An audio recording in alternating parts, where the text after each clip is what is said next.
Ya tenemos cerca de 75 personas en la sala. Mientras se van conectando, igualmente avanzamos, así no perdemos tiempo. Bueno, desde ya bienvenidos y bienvenidas a todas y todos a esta novena conferencia magistral organizada por la Coordinación General de la Asociación Interamericana de Defensorías Públicas, AIDEF. El tema de hoy será acceso a la justicia en materia de derechos económicos, sociales, culturales y ambientales, a cargo de la doctora Soledad García Muñoz. Hemos tenido, la verdad que muy buena convocatoria, arriba de 350 personas inscriptas, así que como siempre agradecemos la difusión y el compromiso de todos los integrantes de AIDEF por difundir en sus países la actividad. La conferencia, así como las anteriores, se grabará y también se difundirá por la página web de la Defensoría General y de la AIDEF. Antes de comenzar, cabe recordar las reglas de convivencia para que se desarrolle lo más ordenadamente posible la actividad.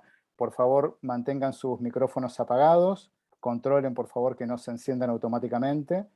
Les recomendamos que tengan la cámara encendida en lo posible. Dado que se otorgará certificados, ahora en el chat vamos a copiar el link de un formulario para que completen unos breves datos y luego les haremos llegar, digamos, eso nos va a permitir controlar la asistencia y luego les haremos llegar por mail el certificado. Por último, al finalizar la charla, la exposición de la doctora García Muñoz, abriremos un espacio de preguntas o comentarios, así que por favor, a medida que avance la charla, les pedimos que manifiesten sus preguntas o comentarios por el chat y al finalizar se los leeremos. Pero bueno, sin más, ahora damos inicio a la actividad. Le paso la palabra a la doctora Estela Maris Martínez, Defensora General de la Nación de Argentina y Coordinadora General de la IDEF, para que presente formalmente a la doctora Soledad García Muñoz. Adelante, doctora. Muchísimas gracias, Sebastián. Muy buenas tardes a todos y a todas. Muchísimas gracias por haberse conectado a todos y a todas. Desde la Coordinación General de AIDEF tenemos un gran placer en presentar esta charla. En verdad, para nosotros es muy importante trabajar en la temática de derechos económicos, sociales, culturales y ambientales. Habitualmente tenemos trabajo en el ámbito de los derechos humanos y también trabajo de capacitación fuerte, pero a veces, muchas veces, el derecho penal toma un exagerado protagonismo y nos olvidamos un poquito de los derechos económicos, sociales, culturales y ambientales.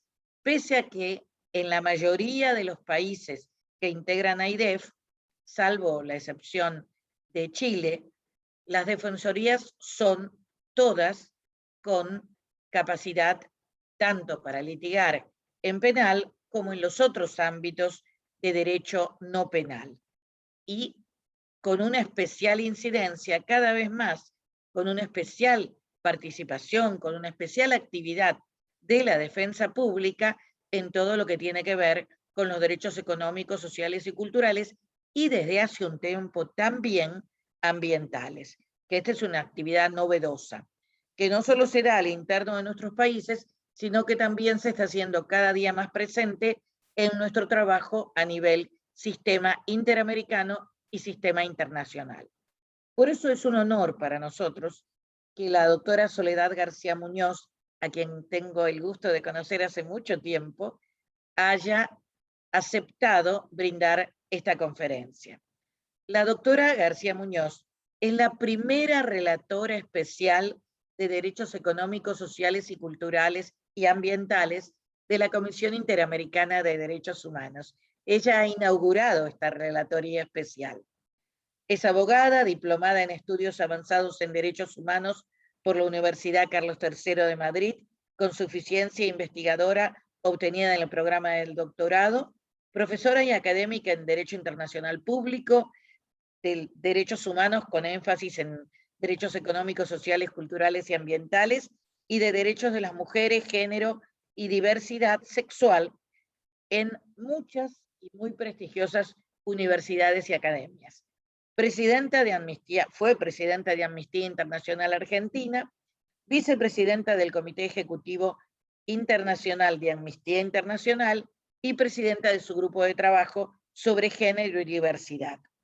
A su vez, ha sido consultora de prestigiosos organismos y centros de estudio, muchos de ellos pertenecientes a la Organización de Naciones Unidas, y desde 2009, hasta que se convirtió en la primer relatora especial de Derechos Económicos, Sociales, Culturales y Ambientales de la Comisión Interamericana de Derechos Humanos, fue la representante para Suramérica del Instituto Interamericano de Derechos Humanos. Como vemos, la trayectoria de nuestra invitada de hoy es fantástica y no me cabe duda que su conferencia va a ser para nosotros un elemento sumamente útil, insisto, en el litigio de todos los días y para aquellos que trabajan en el ámbito interamericano o internacional para poder desarrollar sus tareas en ese ámbito. Por eso, muchísimas gracias, Soledad. Vos sabés que para la defensa pública vos sos una amiga siempre, y agradezco muchísimo tu participación, y sin más, te doy la palabra para que nos ilustres con tu conferencia. Muchísimas gracias.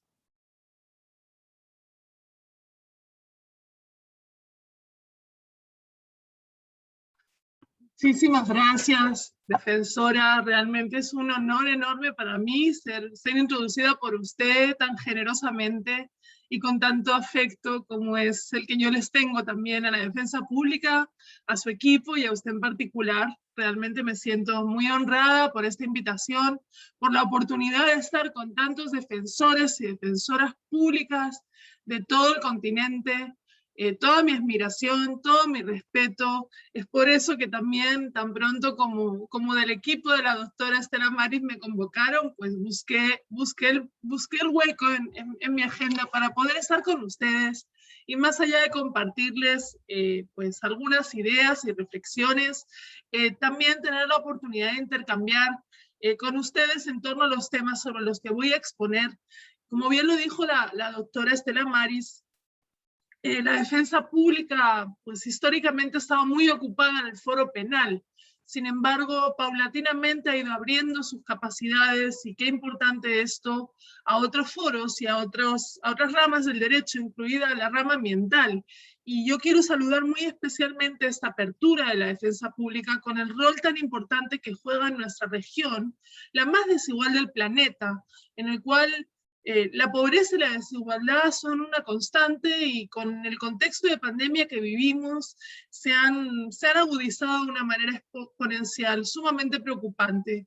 Por eso que ciertamente el rol que ustedes están llamadas a jugar en cuanto a DESCA, pero también en una perspectiva de indivisibilidad de los derechos humanos es fundamental.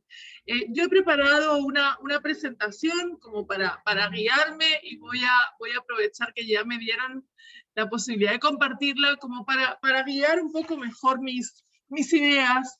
Y yo quería empezar por temas básicos que hacen al sistema interamericano, porque bueno, ya veo que son muchísimas las personas que tenemos en la sala y que vienen desde Argentina hasta México, por lo que estoy viendo en los saludos, y seguramente ya todas o la mayoría conocen el sistema interamericano. Sin embargo, no he querido dejar de hacer una pequeña introducción a las generalidades de nuestro sistema interamericano, ¿verdad? Que nos llevan, por supuesto, a entender que es un sistema que está inscripto en la Organización de los Estados Americanos, esa organización intergubernamental que se crea en 1948, cuando se adopta la Carta de la OEA, que es el organismo regional más antiguo del mundo, en el cual se dan cita a los 35 estados de las Américas y que constituye el principal foro gubernamental, político, jurídico y social de la región. La OEA se basa su actuación en 4 pilares: la democracia, los derechos humanos, la seguridad hemisférica y el desarrollo. Desde luego que la Comisión Interamericana de Derechos Humanos, órgano en el cual se inscribe mi mandato, tiene una fuerte impronta en todos estos pilares a partir de su acción de promoción y protección de los Derechos Humanos. La comisión se crea, como saben, en 1959, a través del artículo 106 de la Carta de la OEA, en un contexto caracterizado por la guerra de los misiles, la Guerra Fría, el auge de las dictaduras militares en la región, y es un órgano que ha hecho aportes increíbles tras su creación, ¿verdad? Lo sabemos en todos los países de la región. Obviamente, como mi anfitrión es argentina, ni qué decir, ¿verdad?, lo que significó en su momento la visita de la Comisión a la Argentina, el trabajo constante que viene haciendo desde entonces en todo el hemisferio, en promover y en proteger los derechos humanos. Recordemos que la Comisión es un órgano que nació con una naturaleza fundamentalmente promocional y que, pasando el tiempo, sus propios integrantes, tomando en cuenta la gravedad y las denuncias que recibían en ese contexto de dictaduras atroces y genocidas, realmente se vieron la necesidad de ir ampliando sus funciones, lo cual fue confirmado posteriormente por la organización, ¿verdad? Así, el sistema de la comisión se asienta en una serie de pilares de trabajo, de mecanismos de actuación. El pilar o sistema de peticiones y casos individuales. Se dice individuales, en realidad pueden ser varias las personas que presenten, o grupos de personas que presenten una petición, ¿verdad? El sistema de monitoreo de la situación de los derechos humanos en los Estados miembros, un trabajo que desarrollamos cotidianamente. Desde la Comisión estamos recibiendo y buscando información sobre cuál es la situación de los derechos humanos en relación con los distintos mandatos geográficos y temáticos de la Comisión en todo el hemisferio, en todo el continente, y por supuesto también con una decidida acción en materia de promoción y asistencia técnica a los estados de la región, a sus instituciones, y en constante interacción con la sociedad civil del continente y con las instituciones públicas de los estados del continente. Creo que es el órgano internacional de derechos humanos que actúa de manera regional, que tiene una interacción más constante con la sociedad civil, en la amplia concepción de la sociedad civil, ¿verdad? La sociedad civil, las organizaciones no gubernamentales, la academia de nuestra región tiene a la Comisión y a sus diferentes mandatos y relatorías especiales como un actor y como un interlocutor clave y central en materia de derechos humanos. Como saben, la Comisión está integrada por 7 personas elegidas por la Asamblea General de la OEA, que deben tener alta autoridad moral y reconocida competencia en temas de derechos humanos y que fungen en sus cargos por 4 años renovables por una vez. Estas personas, estos comisionados y comisionadas, a su vez, dentro del órgano colegiado que es la Comisión, se organizan de tal forma que reparten el trabajo y se reparten esas relatorías, esos mandatos temáticos, relatorías temáticas que tienen sobre todo que ver con la situación de los derechos de los grupos, en especial situación de vulnerabilidad en nuestro continente. Pongamos las mujeres, pongamos niños, niñas y adolescentes, pongamos personas adultas mayores, personas con discapacidad, personas privadas de libertad, defensores y defensoras de derechos humanos, personas afrodescendientes, pueblos indígenas, etc. Además, también los comisionados y comisionadas tienen a su cargo relatorías temáticas. Cada uno de los países representados en este encuentro tiene su propio relator o relatora dentro de la comisión. Por su parte, estos 7 comisionados y comisionadas, ahora mismo más mujeres que nunca en la historia de la comisión, 5 mujeres, 2 hombres, con una junta directiva íntegramente conformada por mujeres, lo cual es sin duda un hecho histórico en la historia del sistema interamericano y de la Comisión Interamericana. Cuando identifican una temática que tiene una importancia clave para el continente, para la vigencia de los derechos humanos, y que se necesita impulsar con particular expertise y con particular vigor, pueden crear una relatoría especial. Esto es lo que hizo la Comisión Interamericana de Derechos Humanos cuando hace más de 20 años creó la primera relatoría especial, la Relatoría Especial sobre Libertad de Expresión, y hace casi 4 años, cuando creó la REDESCA, la Relatoría Especial sobre Derechos Económicos, Sociales, Culturales y Ambientales, que tengo el honor de haber liderado en su etapa fundacional.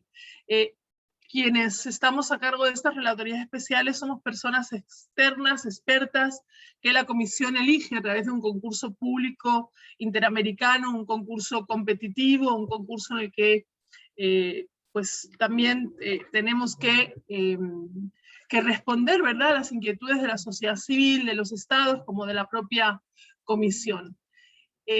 Para darles un poquito también el contexto de la creación de mi mandato y la importancia de esa creación, en realidad la comisión ha venido trabajando a lo largo de su historia la cuestión de los derechos económicos, sociales y culturales. Es con la REDESCA que la A viene al sistema interamericano, que los derechos ambientales se incorporan al mandato, ¿verdad? Una decisión que la comisión tomó en el año 2014 y pudo poner en marcha en 2017 en el marco del nuevo plan estratégico de la comisión, cuando decide poner en marcha la relatoría especial y siendo electa en un concurso público interamericano, comencé las funciones a fines de agosto del 2017, que es cuando el mandato empezó a trabajar. En cuanto a las funciones y el mandato de la REDESCA, también me parecía muy oportuno este intercambio con ustedes para presentarlo a aquellas personas que aún no lo hayan conocido o que lo puedan conocer más, ¿verdad?, a partir de esta presentación.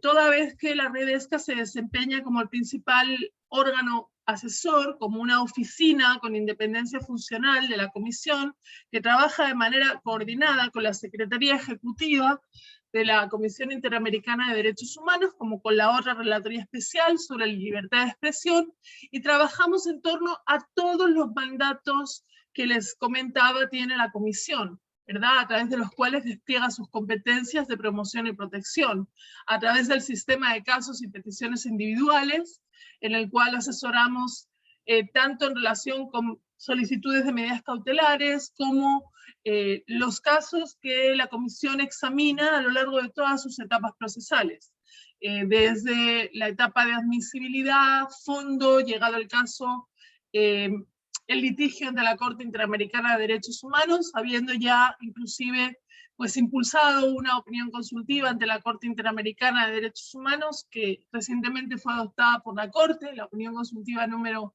27, y que fue realmente idea de REDESCA, el hacer esta solicitud a la Corte para que pudiéramos contar en el sistema interamericano con un mayor acervo de estándares en materia del derecho a la libertad sindical en su relación con otros derechos humanos, como los derechos laborales y con perspectiva de género.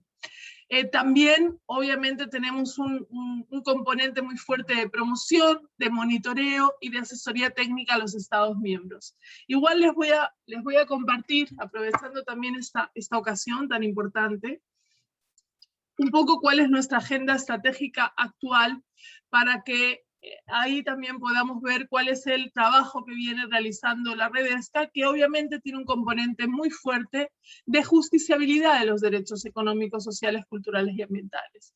Es el título que le dieron a esta ponencia, y por supuesto me voy a referir también a ese aspecto, sobre todo desde el punto de vista de la justicia internacional y la justicia interamericana, que es donde está situado mi mandato, sin perjuicio de también hacer algunas referencias a lo que son las necesidades de debido proceso en materia de ESC. Creo que esta diapositiva está repetida, así que aprovecho y la borro directamente para irnos directamente a la agenda estratégica de REDESCA que les quería compartir y que se ha hecho eco desde ya el informe anual del año 2019 y 2020 de una frase que me parece muy significativa de la realidad regional y del clamor que estamos escuchando en tantos países de la región, que es un clamor precisamente por DESCA, que es un clamor por dignidad, ese clamor de hasta que la dignidad se haga costumbre, una frase que pronunció por primera vez una mujer defensora de derechos humanos en un acto, ¿verdad?, de reconocimiento de responsabilidad, si no recuerdo mal, del Estado de México en cuanto a su hija, y que después fue propagándose, especialmente en Chile, pero también ya en otros países de la región, donde estamos asistiendo a estallidos sociales, en los cuales la génesis de esos estallidos, de esa indignación ciudadana, son precisamente los DESCA. Y nos pareció muy importante hacernos eco de ese clamor, porque finalmente este es un mandato creado precisamente por la Comisión, dando vida a un reclamo histórico de las organizaciones de la sociedad civil de las Américas, que le pedían a la Comisión que procurase centrar cada vez más su trabajo de promoción y protección de los derechos humanos en una visión ampliada de los derechos humanos, en una visión de indivisibilidad e interdependencia de los derechos humanos, y concretamente en DESCA. Acá podrán observar cuál es nuestro mapa estratégico, el mapa estratégico, que es una versión revisitada del previo, del mandato fundacional, al ser una relatoría especial que tiene todos los DESCA a su cargo. Lo que tuvimos que enfrentar al inicio de mi mandato fue la tesitura de si especializarnos en un tema solamente o adoptar unos anteojos, unas lentes, unas gafas DESCA para ver la realidad regional en clave de derechos humanos. Y es lo que hicimos, ¿verdad? Es una apuesta desafiante que con el paso del tiempo ha demostrado que era la necesaria. Y lo hemos comprobado especialmente ahora en un contexto de pandemia, en el que gracias también a todo el trabajo que venimos haciendo desde la Redesca con la Comisión ha tenido que dar una respuesta de carácter integral a una situación que pone en el foco de los problemas sociales el derecho a la salud y otros DESCA. ¿Cuáles son los DESCA? Pues son derechos como el agua y el saneamiento, la alimentación. También como primera relatora quise poner el derecho al cuidado, que aunque es un derecho de gestación en el sistema interamericano, ya tiene su codificación específica, por ejemplo, en la Convención sobre Derechos de las Personas Adultas Mayores, y que también en este contexto de pandemia pone en una situación de especial vulnerabilidad, ¿verdad? Sobre todo en relación con las mujeres y las cargas de cuidado que históricamente ha tocado asumir en un contexto de pandemia, en un contexto de informalidad laboral extrema como la que existe en nuestro continente. Ese derecho al cuidado se está viendo especialmente desafiado y especialmente necesitado de protección en sistemas de cuidado que lamentablemente no abundan en nuestra región. El derecho al medio ambiente sano, en particular el tema del cambio climático, los derechos laborales y sindicales, el derecho a la educación, por supuesto la cuestión de la pobreza. Yo diría que es el paraguas principal de todo el mandato de la Redesca, es precisamente la pobreza, lo cual es especialmente necesario en un contexto como el actual, que también está incrementando tan exponencialmente los números de la pobreza en nuestra región, y las situaciones de pobreza extrema, las situaciones de calle en nuestra región. El derecho humano a la salud, por supuesto, con un protagonismo central en la agenda de Redesca desde el momento de la creación del mandato, incluso sin haber estado priorizado por la Comisión en su plan estratégico como uno de los derechos a los que Redesca debía prestar mayor atención. Lo cierto es que ese derecho se fue posicionando solo en nuestra agenda por la cantidad de casos, de reclamos, de situaciones que llegaban a nuestro conocimiento sobre la precariedad de la protección del derecho a la salud de las comunidades y de las personas en nuestro continente, el derecho a la seguridad social, el derecho a la vivienda y otra serie de temas que verán por ahí, y que en la siguiente diapositiva les voy a explicar de qué manera estamos priorizando, ¿verdad? Porque esta agenda tan amplia la hemos venido trabajando en función de los distintos proyectos que hemos ido logrando financiar. Eso es uno de los grandes desafíos de mi mandato, el financiamiento, toda vez que no no disponemos de fondos regulares de la OEA, sino que también depende de los esfuerzos de esta relatora y de su equipo, el poder financiar el trabajo que llevamos adelante para la Comisión y para el sistema interamericano. Y en ese sentido que uno de nuestros objetivos estratégicos de nuestra agenda sea precisamente el fortalecimiento institucional, como también obviamente trabajar en todas las áreas de los pilares del mandato de la Comisión, en el desarrollo de estándares interamericanos para la efectiva realización de los DESCA, y así hemos desarrollado informes temáticos a los cuales me voy a ir refiriendo a lo largo de mi exposición, y tenemos otros en elaboración ahora.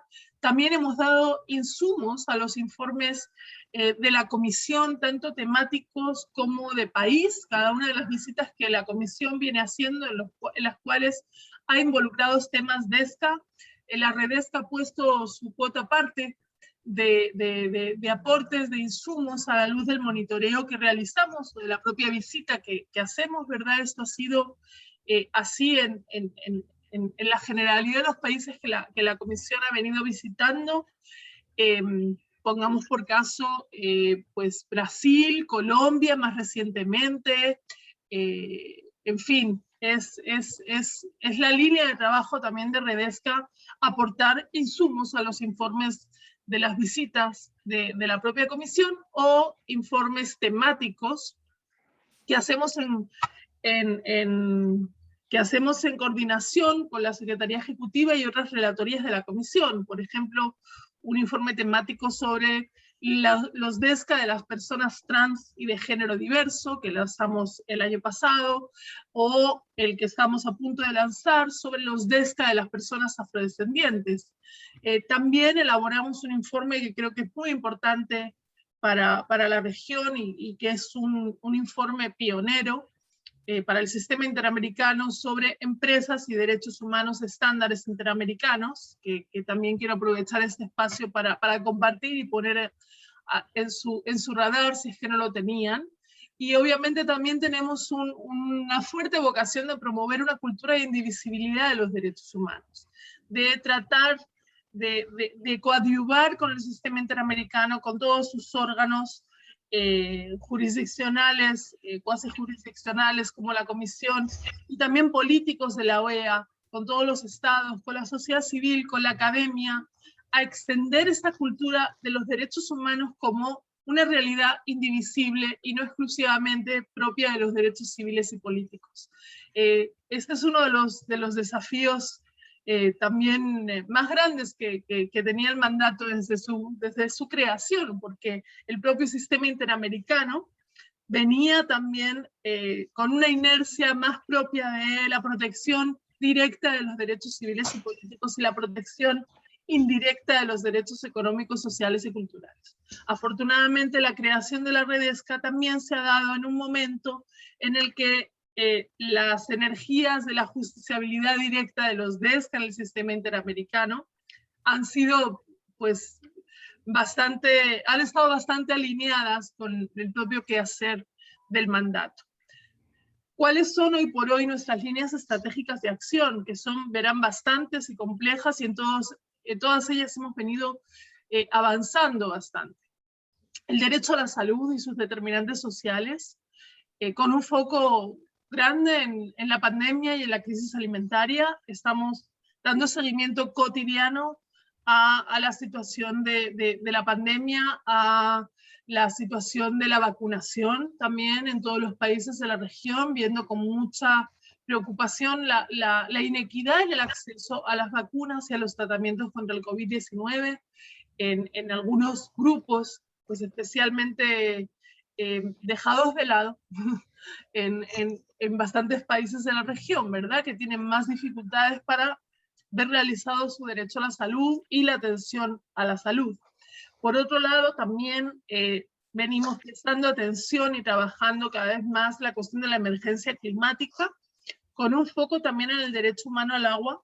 Es muy preocupante la crisis hídrica que se vive en varios países de la región, como también pues patrones en los cuales identificamos cómo los contextos de privatización del agua van en contra de la accesibilidad del agua a los colectivos y grupos en mayor situación de vulnerabilidad, con situaciones de sed que realmente pues, son muy alarmantes en nuestra región, y más en un contexto de pandemia, en el cual pues una de las principales herramientas para la prevención del contagio del virus es precisamente el acceso al agua.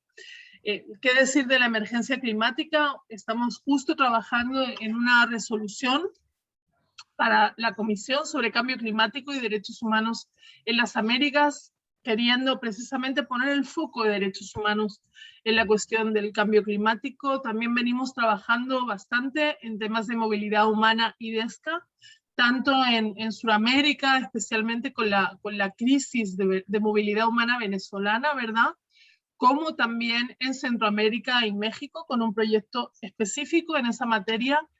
La cuestión de las empresas y los derechos humanos, que les anunciaba el informe que elaboramos para la comisión en este tema, y que ciertamente viene a aclarar cuáles son los estándares. Aquí hay un micrófono por ahí encendido. Gracias.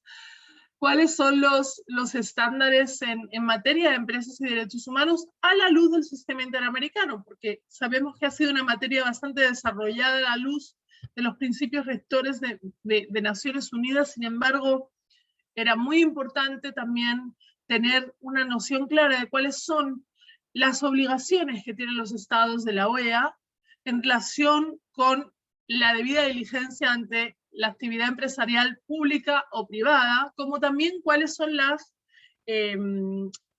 obligaciones que por extensión de la responsabilidad estatal tendrían las empresas. Y lo que hemos buscado con estos trabajos es precisamente aportar un cambio de paradigma en esta materia, que es urgente. Y lo estamos viendo también en la crisis de las vacunas, ¿verdad? Y es que no es que las empresas tengan una responsabilidad nomás social, que las empresas tienen que guiar su actuación por los parámetros de derechos humanos que guían también la actuación de los actores estatales. Otro área en el que venimos trabajando fuertemente, y también hace un año así elaboramos un compendio sobre esta materia y solicitamos la opinión consultiva, que ahora es la opinión consultiva de la Corte Interamericana de Derechos Humanos, la opinión consultiva 27, es en materia de derechos laborales y sindicales, con un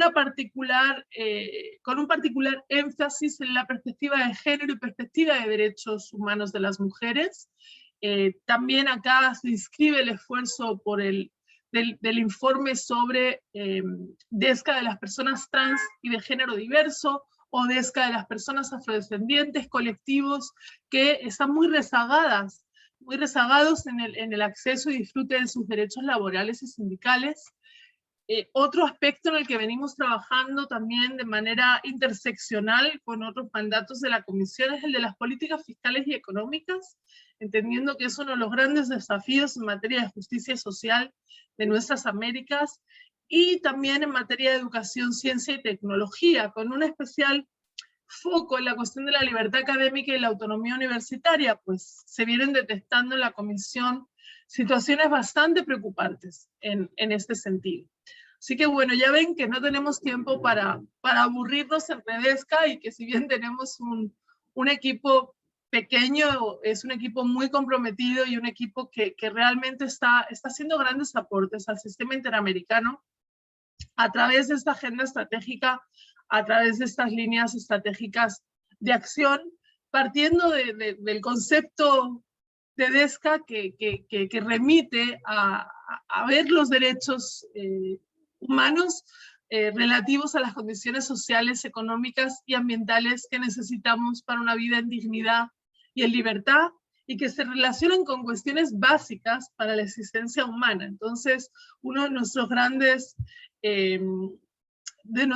apuestas es precisamente el coadyuvar desde el sistema interamericano a que los derechos humanos sean entendidos en su integralidad, en esa visión de indivisibilidad, interdependencia, interrelación, que ya desde la Declaración Americana y la Declaración Universal estaba presente en el panorama internacional de los derechos humanos, y que se vio también confirmado, ¿verdad?, en aquella famosa Conferencia Mundial de Viena sobre Derechos Humanos de 1993, pero que sin embargo, por esas dinámicas de la Guerra Fría que separaron artificialmente los derechos en civiles, políticos, económicos, sociales, culturales, ni siquiera entonces se hablaba de ambientales, ¿verdad?, hicieron que de alguna manera los DESCA se convirtieran en algo así como los hermanitos en situación de pobreza de los derechos humanos. Y eso ha afectado históricamente también a la justiciabilidad, al acceso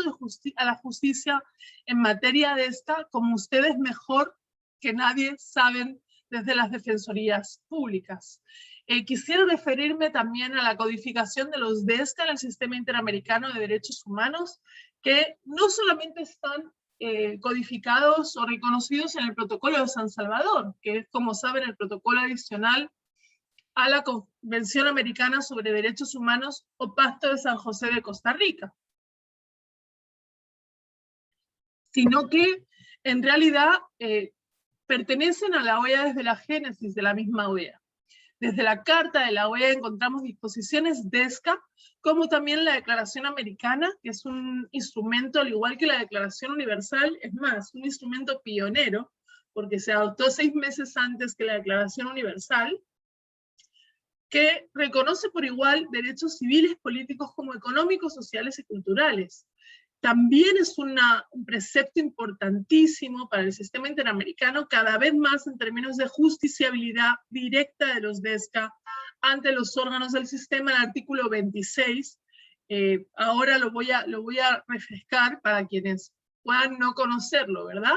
Por ejemplo, la Carta de la OEA, basta remitirnos al artículo 34, que se refiere a el compromiso de los Estados miembros en la eliminación de la pobreza crítica y la distribución equitativa de la riqueza y del ingreso, algo que nos conectaría con las políticas fiscales. O esa Declaración Americana de Derechos y Deberes, que reconoce derechos tales como el derecho a la salud y al bienestar, a la educación, a los beneficios de la cultura, al trabajo y una justa retribución, al descanso y a su aprovechamiento, a la seguridad social, y que vemos como ciertamente tiene una perspectiva de indivisibilidad, como me gusta llamarla, porque reconoce tanto de esto como derechos civiles y políticos, y que tiene una gran importancia en el sistema interamericano, porque es aplicada, esta Declaración Americana, no solamente, es aplicada en realidad a todos los Estados miembros de la OEA, incluidos aquellos que no son parte del Pacto de San José de Costa Rica, lo cual hace más universal el sistema interamericano, ¿verdad? Siendo lógicamente una gran, deuda todavía que no todos los estados del sistema hayan ratificado, o de la OEA hayan ratificado el Pacto de San José. Mientras tanto, la interpretación de la Comisión y de la Corte, especialmente a partir de la opinión consultiva número 10 de la Corte, ha posibilitado que aquellos estados que no son miembros del Pacto de San José igual puedan ser monitoreados, y los mecanismos de la Comisión Interamericana de Derechos Humanos se apliquen a todos esos estados también. Yo quise también traerles un documento muy valioso, aunque ya tiene sus años, que tiene precisamente que ver con el acceso a la justicia.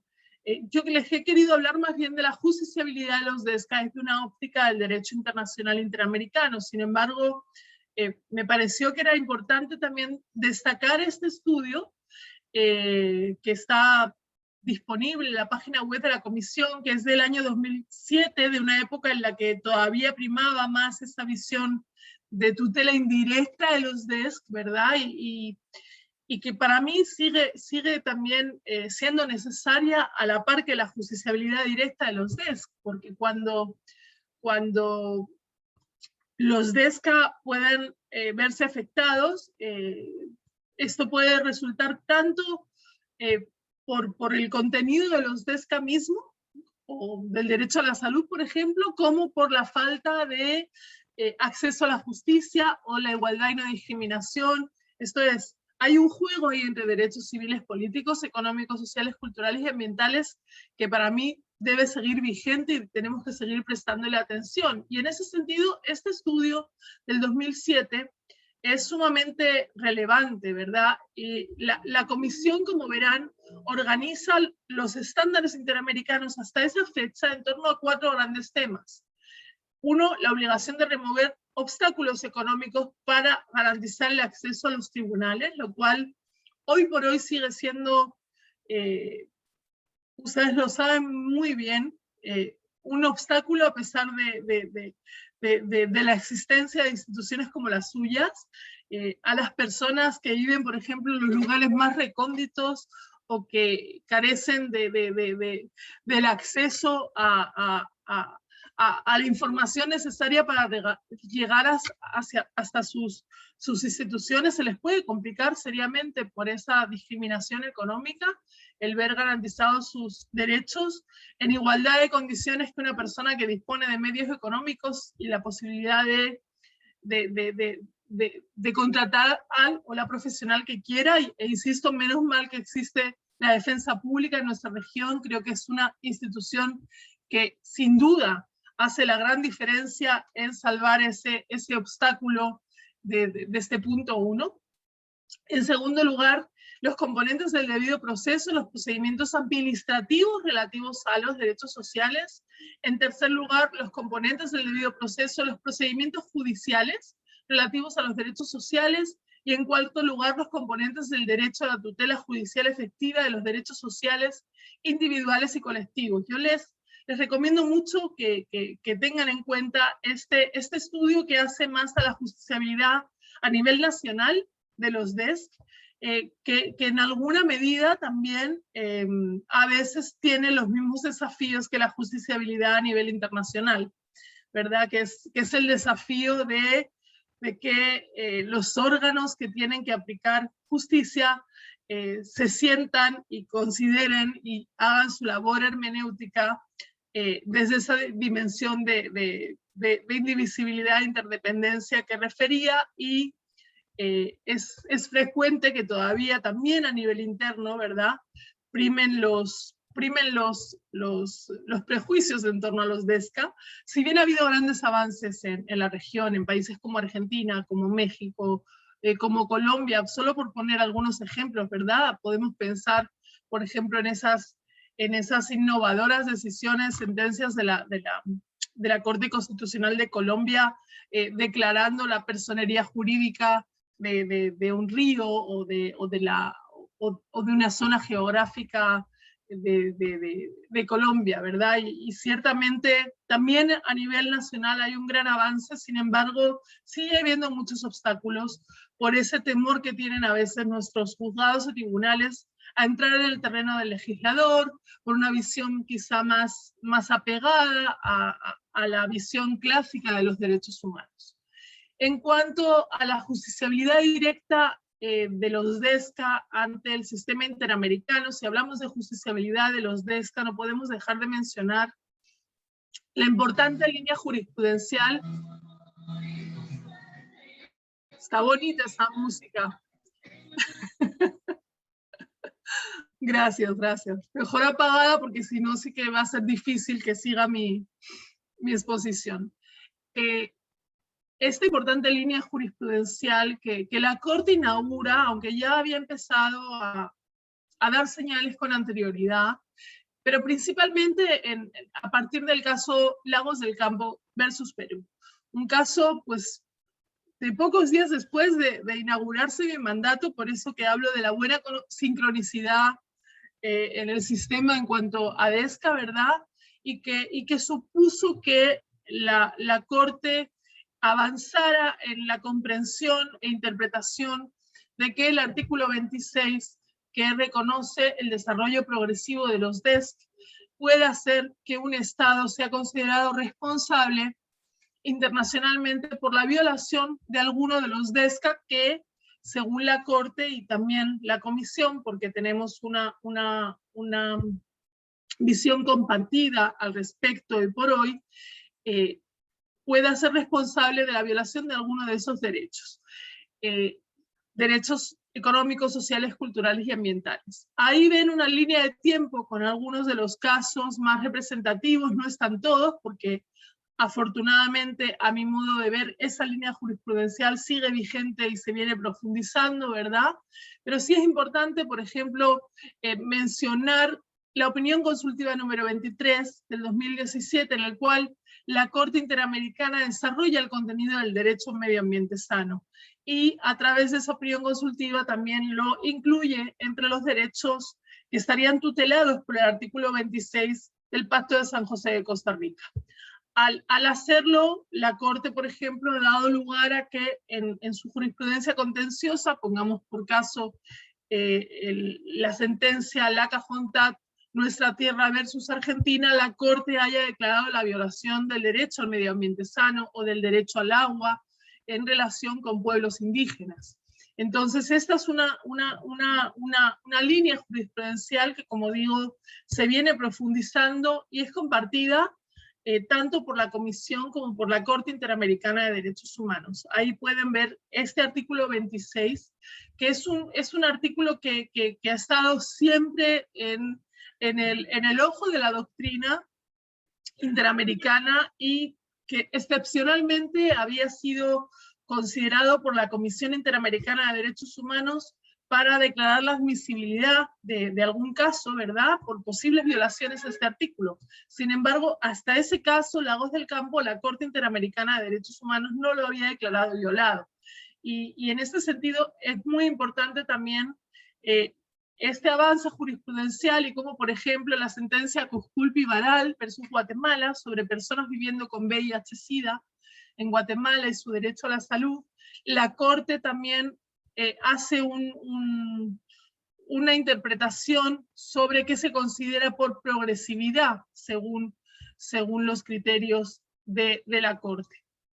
Entonces, cuando miramos al sistema interamericano en términos de ESCA, tenemos que mirar al artículo 26 de la Convención Americana, a la Declaración Americana de Derechos y Deberes, también al artículo 29 del Pacto de San José, que es un artículo que refiere a las normas de interpretación, esto es lo que conocemos como el principio pro persona, ¿verdad? Y que da pie a que los órganos del sistema, y convencionalmente también, por eso que llamamos el control de convencionalidad, los órganos nacionales, tengan que estar siempre a la fuente que sea más favorable para proteger los derechos en juego. Eso es lo que se conoce como el principio pro persona, que tiene un importante rol en cuanto al artículo 26, como también lo tiene el Protocolo de San Salvador. Hablando del Protocolo de San Salvador, que es la convención, es el protocolo adicional a la Convención Americana sobre Derechos Económicos, Sociales, Culturales y Ambientales, aunque no lo diga en su nombre, el protocolo DESC, es el primer instrumento interamericano que expresamente reconoce el derecho a un medio ambiente sano. En su artículo 11, es uno de los pocos tratados, yo creo que es, junto con la Carta Africana de Derechos Humanos y de los Pueblos, el único tratado internacional que reconoce el derecho al medio ambiente sano expresamente, ¿verdad? Y también el Protocolo de San Salvador tiene un órgano de monitoreo al cual tengo el honor también de pertenecer como relatora especial de la Comisión Interamericana de Derechos Humanos, que es el grupo de trabajo del Protocolo de San Salvador. En el grupo de trabajo realizamos una función de monitoreo, de control, de supervisión de cómo los Estados miembros del Protocolo de San Salvador van dando cumplimiento a las obligaciones que se desprenden del mismo a través de un sistema de indicadores de progreso en derechos humanos, más de 700 indicadores, en torno a los cuales los estados presentan informes periódicos que desde el grupo examinamos y sobre los que expresamos nuestras conclusiones y nuestras recomendaciones. También en esos indicadores les sugeriría bastante ver cuál es la parte de indicadores que se refieren al acceso a la justicia. Creo que ese puede ser un ejercicio interesante para ustedes como defensores y defensoras públicas. En definitiva, los órganos relevantes en esta materia y en materia de justiciabilidad sobre todo de la Comisión y de la Corte, y de monitoreo la Comisión y el Grupo de Trabajo del Protocolo de San Salvador. Yo creo que me voy acercando como al límite de mi tiempo, Sebastián. Igual si me das un poco más, me gustaría compartirles también pues cuáles son los trabajos principales que hemos venido desarrollando de parte de la Comisión y de sus relatorías especiales, y con un rol bastante fuerte, ¿verdad?, de Redesca, por cuanto la situación, el contexto de pandemia, precisamente pone en jaque, como nunca antes, y ya estaba al rojo, como les decía, el derecho a la salud de nuestra región, y otros de esta, como el derecho al agua, como el derecho al trabajo, como el derecho a una vida digna, ¿verdad? Por el aumento constante y tan grande de los números de la pobreza, y no de los números, de las situaciones de pobreza y pobreza extrema en nuestra región. En ese sentido, bueno, partimos de un diagnóstico realmente desafiante en la región en cuanto a los sistemas de salud y las limitaciones presupuestarias que son muy anteriores al brote del COVID-19 en la región, y con ese diagnóstico de desigualdad, también de afrentas para los derechos civiles, políticos, la libertad de expresión, el acceso a la información, el acceso a la justicia, y todo lo que la Comisión viene monitoreando, ¿verdad?, a lo largo de su trayectoria, es que partimos de un diagnóstico que también, junto con la identificación de los estándares interamericanos en la materia, nos ha permitido pues la elaboración de una serie de documentos, de una serie de resoluciones que la Comisión Interamericana de Derechos Humanos ha adoptado en el marco de esta crisis, y que me parece muy importante que también los conozcan, en caso de que aún no sea así, ¿verdad?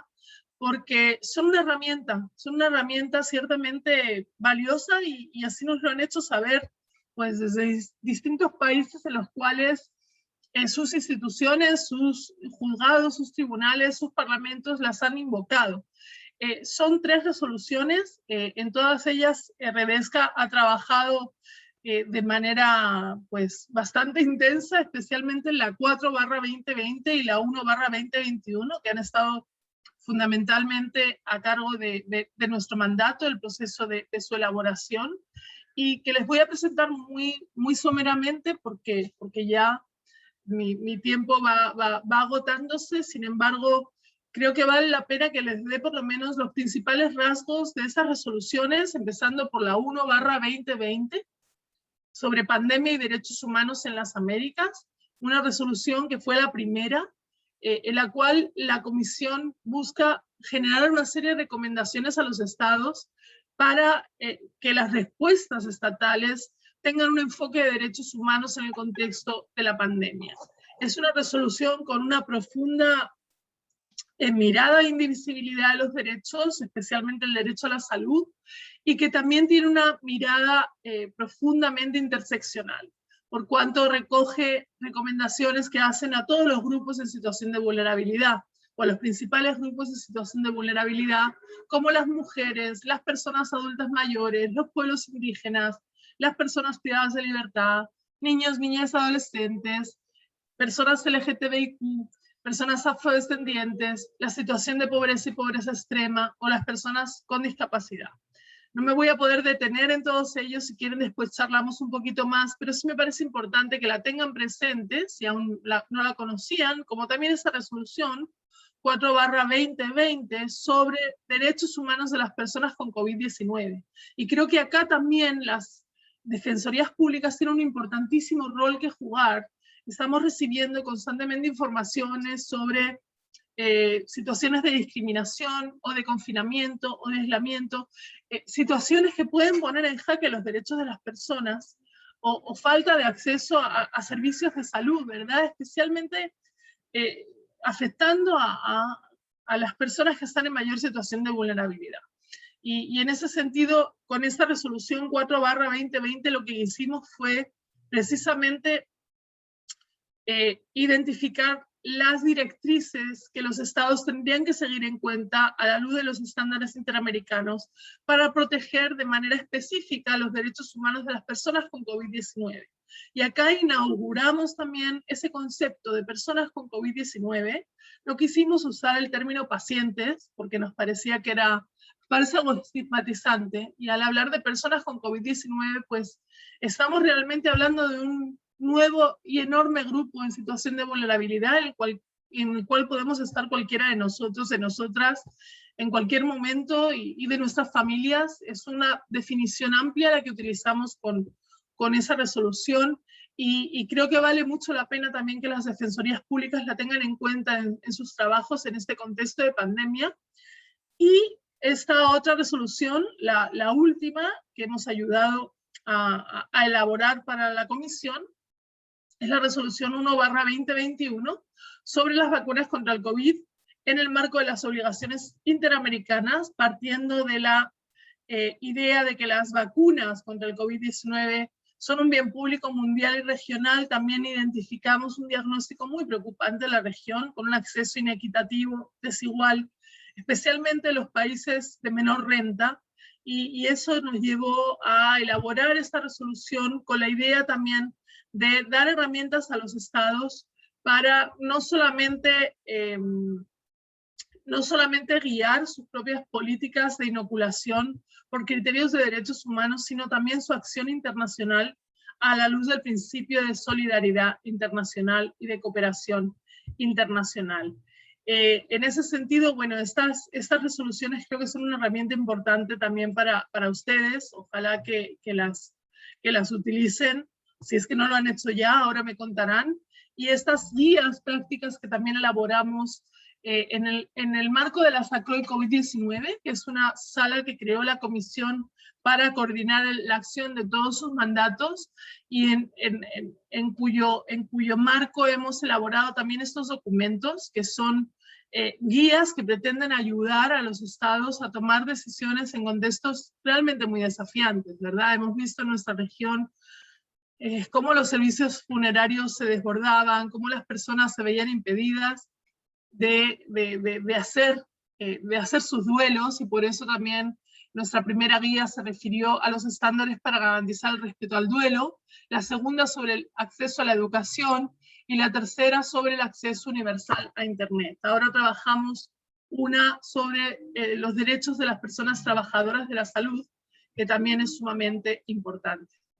Les quise también dejar algunos documentos de referencia para que los tengan en cuenta, el de acceso a la justicia como garantía de los DES que mencionaba, el derecho al agua y el saneamiento, el informe anual del 2015 de la Comisión, el informe sobre pobreza y derechos humanos, que también ayudamos a lanzar al poco de crearse el mandato, nuestro informe anual, en el cual todos sus países los verán reflejados, y especialmente les llamo la atención sobre las tendencias en los DESCA en la región.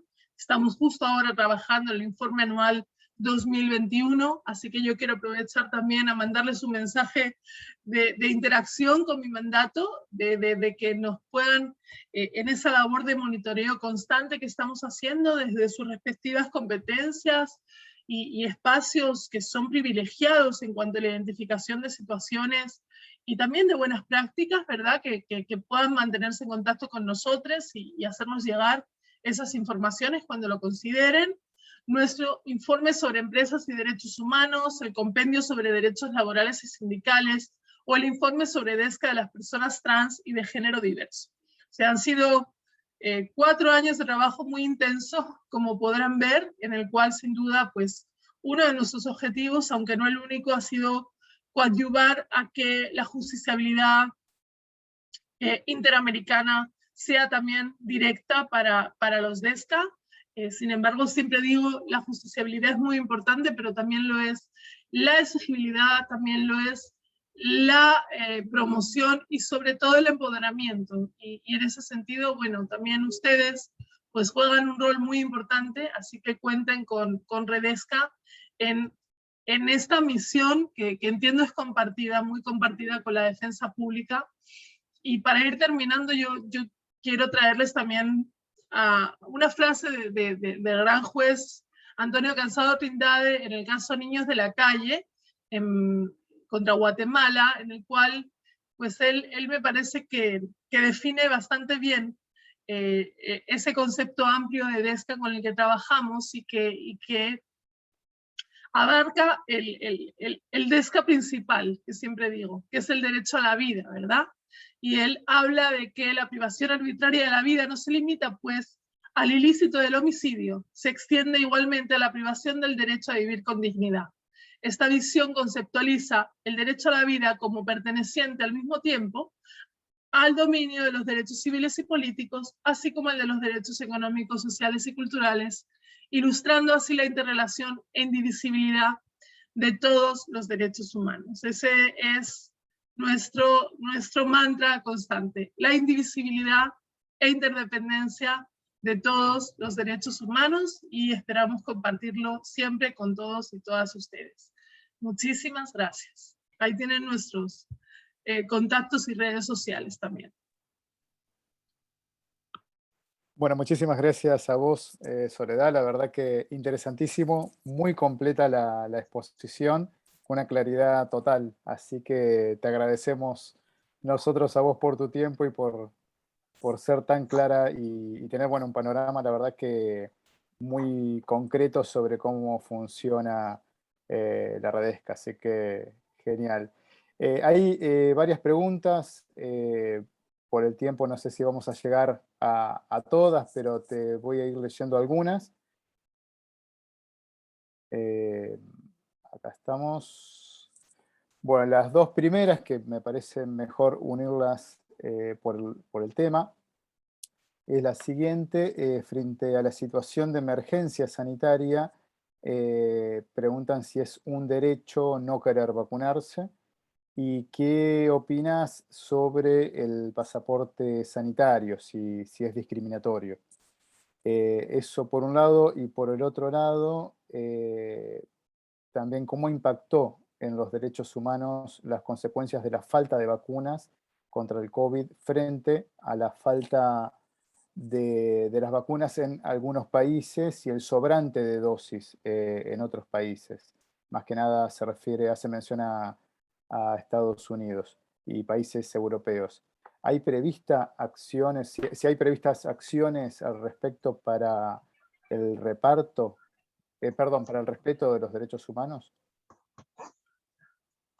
Te dije varias, pero cualquier cosita te las voy repitiendo sobre la marcha.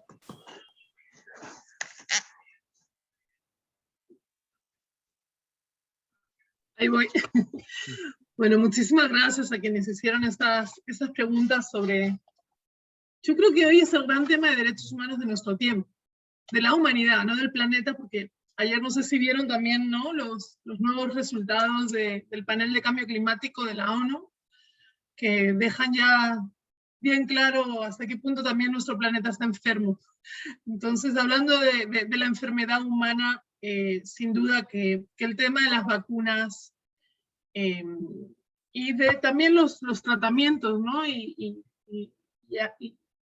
los tratamientos y la asistencia hospitalaria, la intubación, por ejemplo, en caso de necesidad, son el gran tema de derechos humanos de nuestro tiempo. Y en ese sentido, pues cuando me hacen la pregunta si hay derecho a no vacunarse, la verdad que yo no sé si es una pregunta que responda tanto a una lógica de derechos humanos como de bioética. Es una pregunta que desde el mandato tenemos muy presente. Obviamente si observan la resolución 1/2021, verán que hay uno de los aspectos que abordamos tiene que ver con consentimiento previo, libre e informado, en el sentido de que las personas necesitamos tener el acceso a la información y poder dar ese paso sin que nos fuercen. Pensemos no solamente en una persona que está en uso de su libertad personal, pensemos en una persona privada de libertad que es forzada a vacunarse. Ciertamente eso no cabría en cuanto a forzar a una persona a vacunarse. Sin embargo, eso es diferente a pensar en términos de de la obligatoriedad de las vacunas en un contexto de pandemia que pone tan en riesgo la salud pública desde un punto de vista colectivo. Como digo, esta es una pregunta que no me animaría a resolver de manera general, porque implica muchas consideraciones tanto jurídicas como bioéticas. Sin embargo, sí es un tema que desde mi mandato en especial, como monitoreamos a diario la situación de los procesos de vacunación y las tendencias jurisprudenciales en la materia, estamos viendo cada vez más en los hechos, ¿verdad? Ha habido, por ejemplo, en algunos países ya juicios, acciones judiciales en las cuales las empresas han argumentado como causa de despido procedente la negativa a vacunarse de una persona. Y recientemente he tenido conocimiento de algunos casos en Brasil, donde también el propio Ministerio Público del Trabajo, entiendo, que es de la idea de que las personas que realizan una actividad que pueda comprometer la salud de otras personas en la interacción, sí estarían obligadas a vacunarse. Entonces creo que no es tan fácil como un sí o como un no, que hay que estar a los hechos concretos. Sin embargo, sí les debo confesar que a mí me preocupa mucho más los derechos de quienes se quieren vacunar y no lo consiguen porque no hay dosis ni hay vacunas suficientes. Ese es el principal desvelo de mi mandato hoy por hoy, de la Comisión Interamericana de Derechos Humanos y de esa resolución que da respuesta a las otras preguntas que me hicieron, ¿verdad? Precisamente esa resolución hace un llamado muy fuerte a los estados a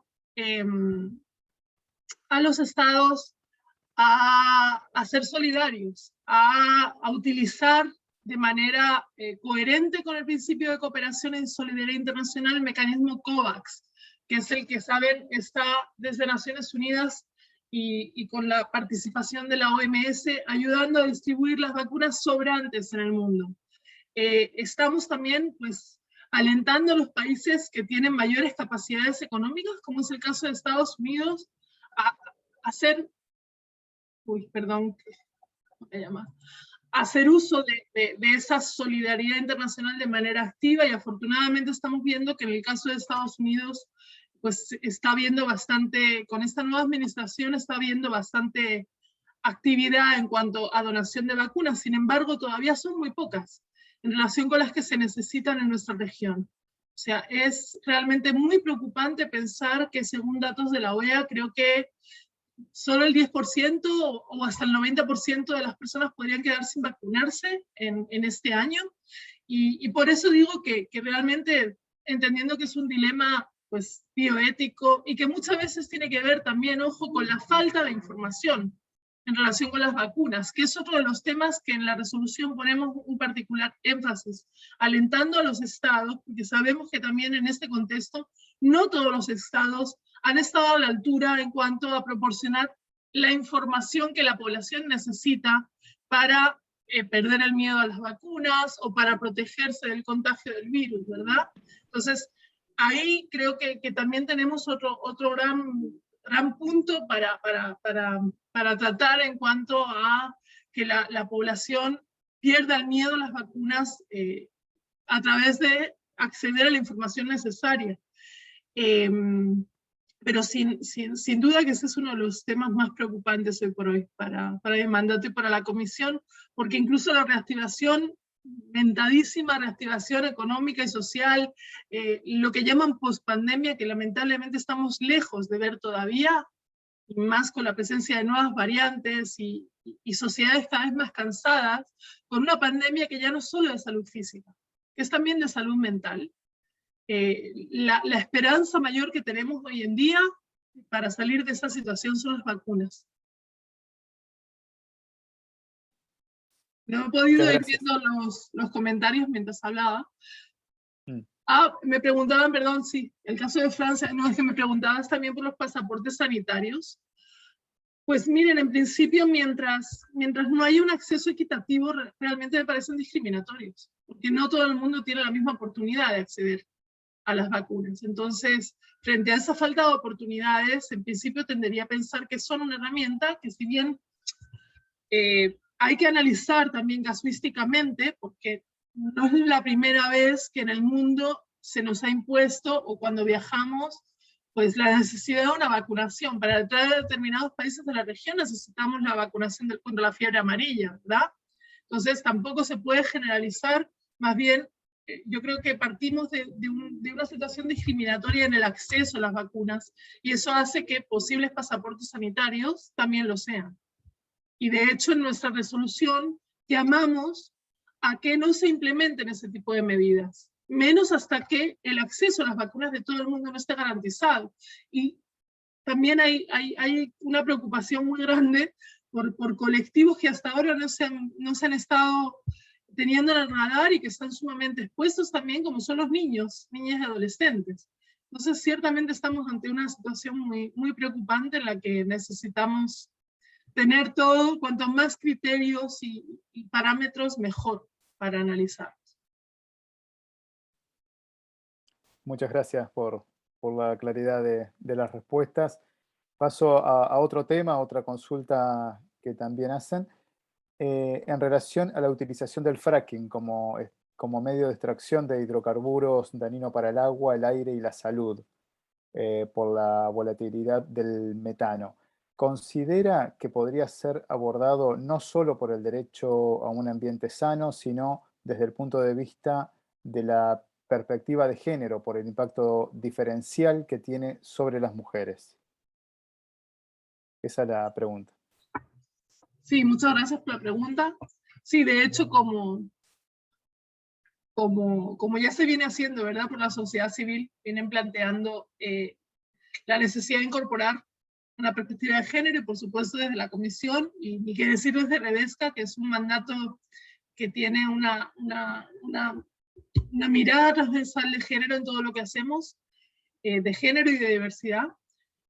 Sin duda que es necesario abordar el tema fracking, como todos los temas que afectan los DESCA y al medio ambiente en particular, desde una perspectiva de género. Y de hecho el tema de fracking es uno de los que me preocupa especialmente en materia de medio ambiente, y he tenido la oportunidad de dar algunas opiniones técnicas en esta materia a algunos países y legislativos de la región donde se nos ha solicitado, y yo creo que es muy importante seguir en ese sentido también compilando evidencia científica, ¿verdad?, sobre esa práctica que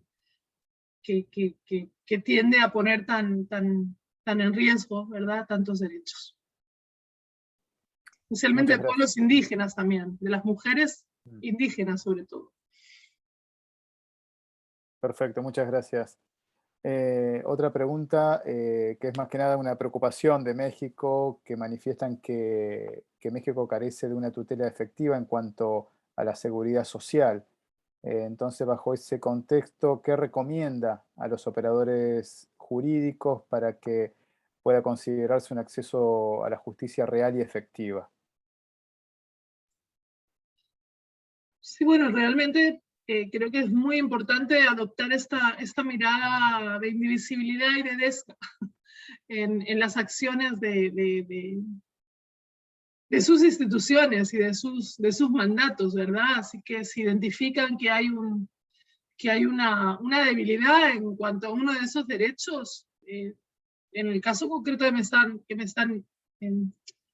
me están preguntando, hay una legislación nacional, especialmente con la reforma constitucional, ¿verdad?, que ha puesto a los derechos humanos en un plano de mucha más fortaleza de la que obviamente tenían antes de esa reforma, como también un Estado que es parte de la generalidad de los tratados interamericanos e internacionales en la materia, incluyendo el Protocolo de San Salvador, que reconoce con nombre y apellidos el derecho a la seguridad social.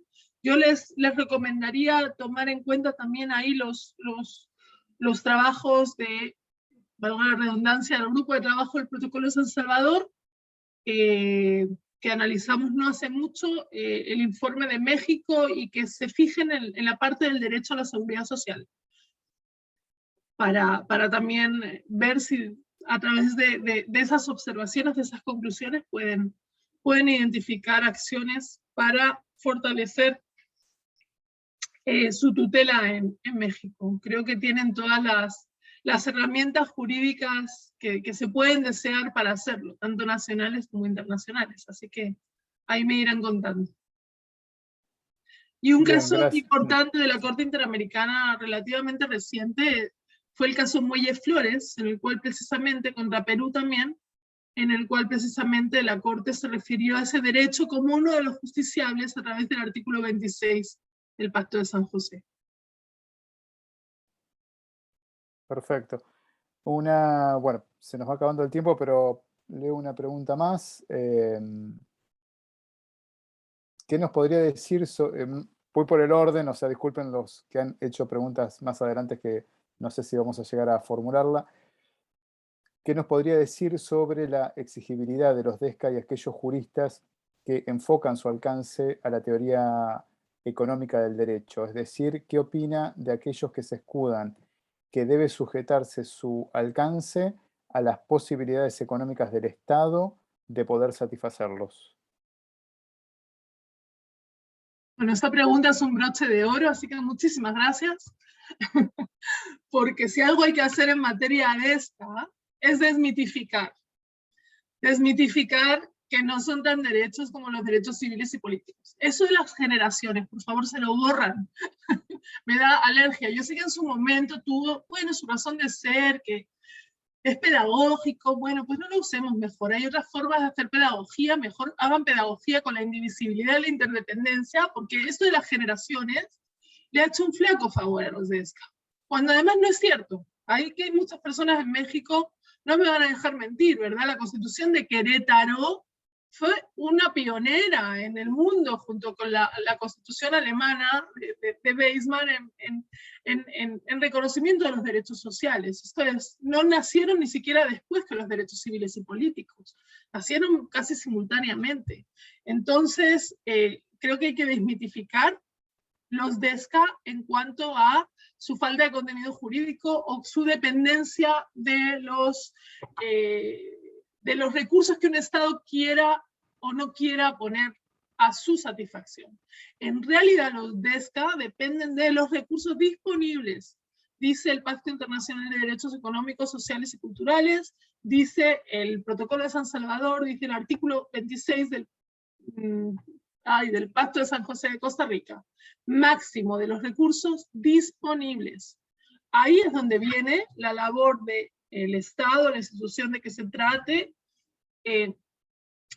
o del monitoreo de los órganos nacionales e internacionales, de que efectivamente todos los recursos disponibles estuvieron al servicio de hacer realidad esos derechos. Pero eso no se puede equiparar a que sean los recursos que alguien quiera o no quiera disponer. Son los que ya están y hay que demostrar que esos recursos se van destinando de manera progresiva, esto es cada vez más, a la satisfacción sin que pueda mediar la regresión. Y esto, como muy bien lo ha explicado desde hace mucho el Comité de Derechos Económicos, Sociales y Culturales, y lo viene repitiendo la Comisión y la Corte Interamericana, hace que los derechos DESCA sí estén vinculados a una obligación de progresividad, pero también no podemos olvidar que los DESC también tienen obligaciones de carácter inmediato. Por ejemplo, la obligación de no discriminar en el acceso a DESC. La obligación de no discriminación en el acceso a las vacunas, por ejemplo. Esa es una obligación de carácter inmediato para un Estado. No se puede escudar ningún Estado en una teoría de los recursos, porque en realidad lo que el Estado tendría que demostrar, y cuando hablo de Estado me refiero a todo el aparato estatal, que ha hecho sus mejores esfuerzos para que los recursos disponibles estén realmente siendo utilizados de manera consecuente con las obligaciones internacionales. Por eso que en nuestro plan estratégico hemos priorizado el tema de las políticas fiscales y que en esas resoluciones que les hablé de la Comisión hay tanto énfasis en la cuestión de las políticas fiscales, cada vez más, porque sin duda que no solo los DESCA, en realidad cualquier derecho civil y político, cualquier derecho humano va a depender de los recursos disponibles. ¿Cuánto cuestan unas elecciones? ¿Cuánto cuesta el aparato judicial para garantizar el debido proceso. Entonces, realmente, si lo vemos en términos económicos, hay que ver todo en términos económicos, no solamente los de esta. Esa sería mi respuesta y les agradezco muchísimo por esta pregunta, por la atención y por la oportunidad de encontrarme con tantas personas que hacen un trabajo tan importante todos los días para los derechos humanos en las Américas. Bueno, muchas gracias a vos, Soledad, por aceptar la invitación. Es un honor, la verdad, haberte tenido aquí. No te vamos a robar más tiempo, pero bueno, nos quedamos con tus reflexiones. Recordamos que esta charla está siendo grabada, así que para aquellos que no han podido participar y que ustedes tengan llegada, díganles por favor que pueden acceder a esta charla. Así que bueno, Soledad, muchísimas gracias nuevamente, es un placer haberte tenido por aquí. Los comentarios que, bueno, verás en el chat son todos de agradecimientos por la excelente exposición. Así que, bueno, de esta manera damos por terminada esta actividad y seguimos en contacto. Han pedido el PDF reiteradamente, así que no sé si no tenés inconveniente, lo podríamos socializar por toda la información que tiene, ¿no? Nos pareció muy, muy rico. Bueno, Soledad. Sí, déjenme que le saque las diapositivas repetidas. Ahí te lo paso y lo comparten. Listo, muchas bueno, gracias, muchísimas gracias. Un abrazo, se cuidan mucho. Listo, igualmente. Y bueno, muchas gracias a todas y todos por participar.